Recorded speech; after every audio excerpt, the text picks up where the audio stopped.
Hello and welcome to Creative Crafting World. This is part one of our videos regarding our brand new launch from last week over on Create and Craft TV, which was our Beyond Concept Cards dies. They are brought to you by our designer Becky Seddon. And basically she got into the head of Linda Chapman and created these sets of dies, which I will show you. Now this is the printout version of what you will get when you get your dies home, hopefully very, very soon, or if you see them in the shops in the near future. That's everything that you get. 72 dies I think it is in total.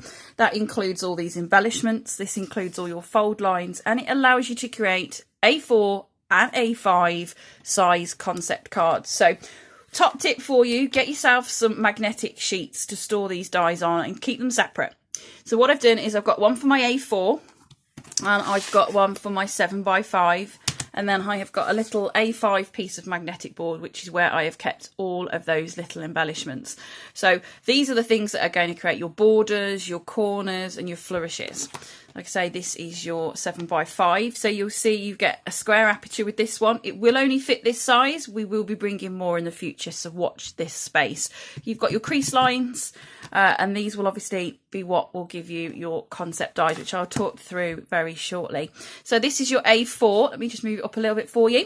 So what you've got is your outer edge die. So obviously, as you can see, it is a very snug fit on a magnetic sheet. You will need your magnetic sheet that comes with your cutting boards. So I have a cut and boss. So with that, you always get your magnetic sheets. I believe they're blue on the back.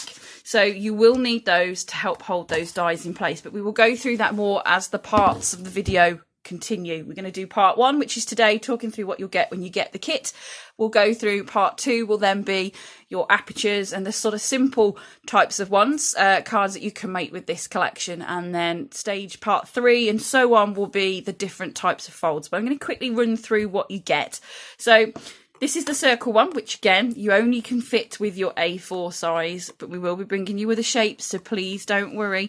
This is what's going to create you a perfectly central aperture every single time. So if you want an A5 card and you want that perfect centre aperture for a shaker card, a cross stitch, anything like that, this is going to take all of that worry out for you.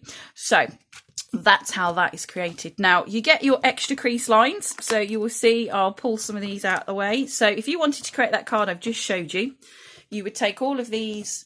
I've got very good magnetic sheets, I have to say. Get that out of the way, there you are. So that would be how you would create that card. It's as simple as that.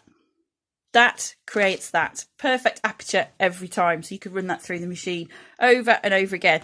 What you just need to do is make sure that these notches here, all of these little crease lines always fit into your into those notches. That way you will get the perfect cut every time. Okay, so that is a simple A5 card.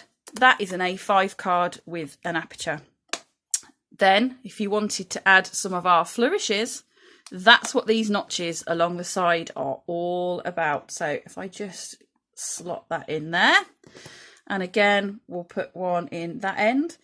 You can do exactly the same. We've given you plenty of these little embellishment flourishes. Again, you can mix and match those in so they sit like that. Now, when you do the crease lines, you will notice there is a small gap compared to this.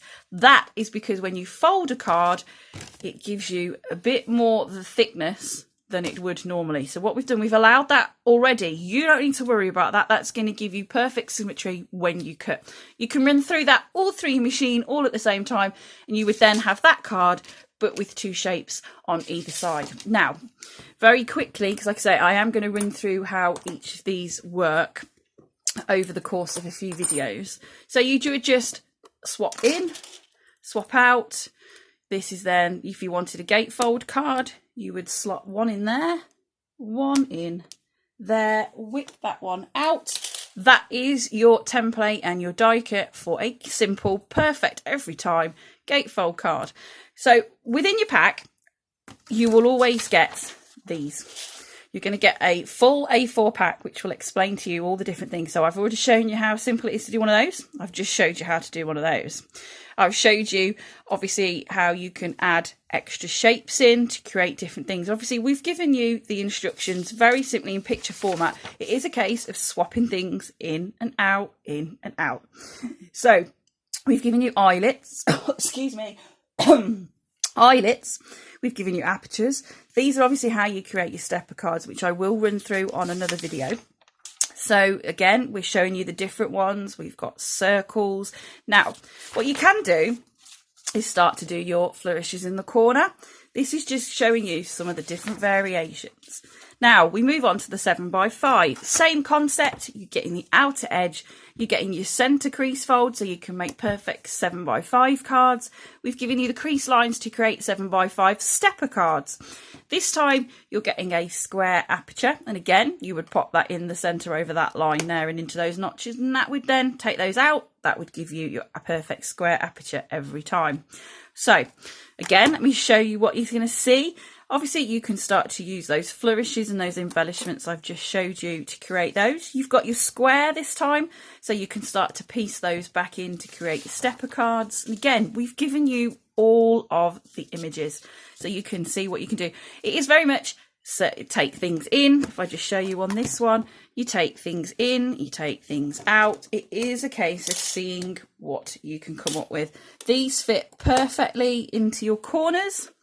So if you wanted to, that won't fit with that. But what you can do is just have a play. They will only fit one way. So if it doesn't fit that way, you will find that it fits the other way. Look, just like that. So then that gives you those corner flourishes. Okay, so there's lots of different ways you can play with these. I would suggest just getting some basic cardstock, nothing too expensive, just have a play. That's what it's all about. So today is just to talk you through your starter pack when you get it. Again, Becky's done all the hard work in a sense for you. She's done all these diagrams so you can see how the different shapes work. You can see the different apertures. You can adapt. These are the little windows. So on your set, if I pull this one in, you'll see you have the squares and the circles. So what you can do is create these lots of little aperture windows. You'd obviously just need to repeat the process of die cutting those out because you only get one square and one circle. But again, that's easily done through an electronic machine. So she's then explained it for you a little bit more simply, just explaining exactly what you're going to get. So you've obviously got your A4 outer die, you've got your 7x5 outer die, you've got all of your 2 different size crease lines. She's shown you all the different apertures that you're going to get, your eyelet holes, your almost Art Deco bits, you've got your corner flourishes, your flowers, all sorts of bits and pieces. Now, if you obviously get your set, what you will need to do, like I say, is get yourself some magnetic sheets, just so you can keep everything nice and neat on them. So if I just pop everything back on the A4 one just to show you, obviously you can do it that way around. You've now got an aperture as a gatefold. So that one, as you can see, nothing, if it doesn't fit, it means it's the other one. It's as simple as that. You can't get any of them wrong. So just swap them over. You'll soon get the hang of it. And like I say, these are all your crease lines. So I tend to keep them like this. It's just a lot easier and neater. And I know which one goes with which. And we're all good to go. So you will just need to overlap that aperture on the board though, just like that, but it all holds in place nice and neatly. So for storage, perfect. So get yourself some magnetic sheets. They're also on the Creative Crafting World website. Again, I've put these on an A5. They just fit with a little bit of gentle persuasion. That one's just turned because I picked it up. There we go, and same on that one. Everything just stores nice and neatly. Now, top tip for you, if you have an A4 cutting machine, which you will need for these, you will always get, especially with a cut and boss, you always get your magnetic sheets. It's the one with the blue on the back. It's a bit dog-eared, sorry. You can see how rough my cutting mats are, but do you know what? I've had no problem, as you can see. It's very easily cut myself, that aperture. Don't throw those away. That's what shows you in your diagram on your stepper cards. You can add those on, but I will talk you through that in another video.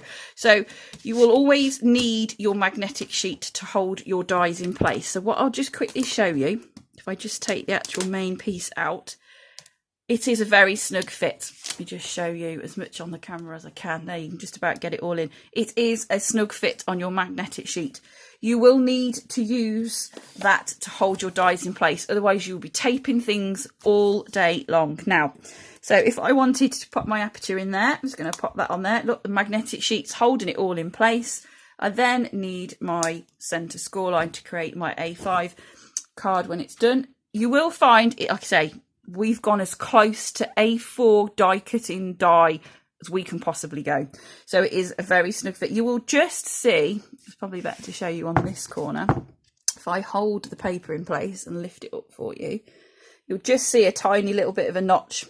That's what you're looking for. If you can see those, that means your card should be buffered up perfectly to be able to cut. If you can just cover those, we are good to go. Run that through your die cutting machine, and that is what you're going to come out with.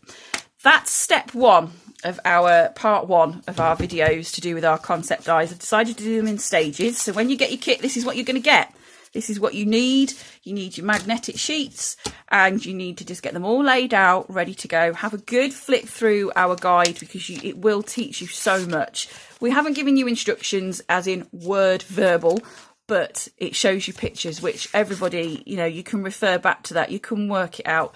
We are going to step you through it over the next sort of couple of days with various different videos of how to do apertures, how to do steppers, how to add your embellishments. So please don't worry, this is just stage one. So when you get your concept dies, this is what you're going to get. So I will be back with another video very, very shortly. So enjoy unpacking and having a good read through your booklet. Thanks for joining us at Creative Crafting World. Thank you. Bye-bye.